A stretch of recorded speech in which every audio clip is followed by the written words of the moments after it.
والدین دنیا کے سب سے بڑے ایماندار انویسٹر آپ کے والدین ہیں۔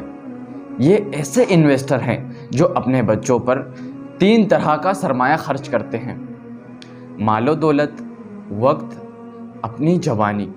اور یہ والدین ایسے انویسٹر ہیں، سرمایہ کار ہیں کہ اپنا وقت، عمر، پیسہ اور اپنی سوچ و فکر سب قربان کرتے ہیں، وہ بھی بنا کسی لالچ کے۔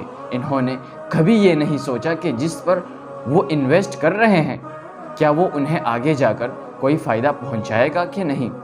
بنا کسی فکر و فائدے کے وہ اپنے بچوں پر انویسٹ کیے جاتے ہیں، مگر آخر جب وہ زندگی کی بھاگ دوڑ اور آپ کی خواہشات کے محلوں کو تعمیر کر کے اپنی عمر کے اس منزل پر پہنچتے ہیں جہاں پر وہ اپنی ساری مضبوطی آپ پر قربان کر کے خود کمزور پڑ جاتے ہیں، بس پھر وہی سے ان کے دل میں ایک عاجزانہ سی خواہش جنم لیتی ہے۔ اور وہ خواہش پتہ ہے کیا ہوتی ہے؟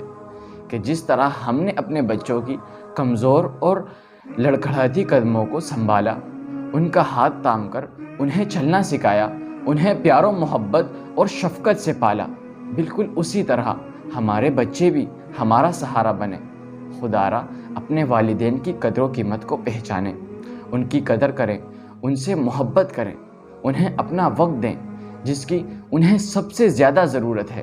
ان کے بارے میں بار بار سوال کرنے یا پوچھنے کی عادت سے اکتائیں مت، یہ ان کا حق ہے اور آپ کا فرض ہے کہ آپ ان کی زندگی اور ذات کے ہر پہلو سے باخبر رہیں اور آپ کو غلط راستے پر جانے سے روکیں۔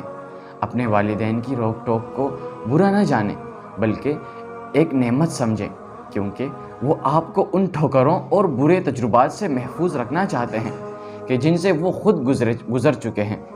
لہٰذا جیسے وہ بچپن میں آپ کے 10 بار سوال کرنے پر بنا کسی شکن کے مسکرا کر جواب دیتے تھے، بالکل اسی طرح آپ کا بھی یہ امتحان اور فرض ہے کہ بنا کسی شکن کے مسکرا کر ان کے 100 بار پوچھنے پر مسکرا کر جواب دیجیے۔ جب بھی دعا کے لیے ہاتھ اٹھائیں، سب سے پہلے اپنے والدین کے لیے ان کے حق میں دعا کریں۔ انشاءاللہ آپ کی سب جائز دعائیں اللہ تعالیٰ قبول کرے گا۔ اگر آپ کے والدین حیات ہیں تب بھی اور اگر وفات پا چکے ہیں تب بھی اللہ تعالیٰ سے دعا ہے کہ اللہ ہمیں والدین کی قدر کرنے کی توفیق عطا فرمائے۔ آمین۔